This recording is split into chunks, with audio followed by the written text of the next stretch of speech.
গত কয়েক দিনে রোহিঙ্গা রোগীদের সংখ্যা বৃদ্ধির কথা জানিয়ে টেকনাফ উপজেলা স্বাস্থ্য কর্মকর্তা বলছেন, রোগীর পরিচয়ের চেয়ে চিকিৎসা সেবাটাই তাদের কাছে বড়।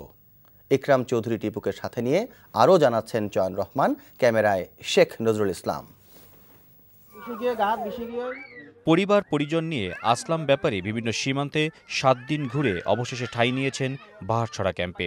এতে করে সন্তানরা আক্রান্ত ডায়রিয়ায়, স্ত্রীসহ তিনি আক্রান্ত জ্বরে। আবার বছিলা নামের এই মহিলা মানসিক অবসাদে আক্রান্ত হয়ে ঠাঁই নিয়েছেন বেসরকারি ক্লিনিকে।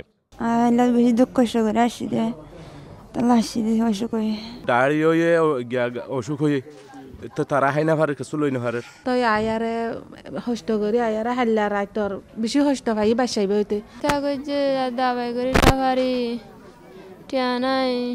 সরকারি বেসরকারি পর্যায়ে বিভিন্ন ক্যাম্পে অসুস্থতার উপর জরিপ চলছে।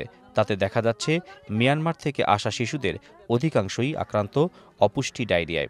মিয়ানমার থেকে নতুন এখানে অ্যারাইভাল হয়েছে, ওরা বেশিরভাগ দেখা যাচ্ছে অপুষ্টিতে। উপজেলা ইউনিয়ন পর্যায়ে স্বাস্থ্য কমপ্লেক্সেও প্রতিদিন ছুটছেন রোহিঙ্গারা। এদের মধ্যে মহিলাদের নানান জটিলতা ও ভীতি নিয়ে আসা রোগীর সংখ্যা বেশি বলে জানিয়েছেন এসব স্বাস্থ্য কমপ্লেক্সের কর্মকর্তারা। অপুষ্টি, তারপরে ডায়রিয়াজনিত কারণে পানি শূন্যতা, এগুলো একটু বেশি দেখা যায়।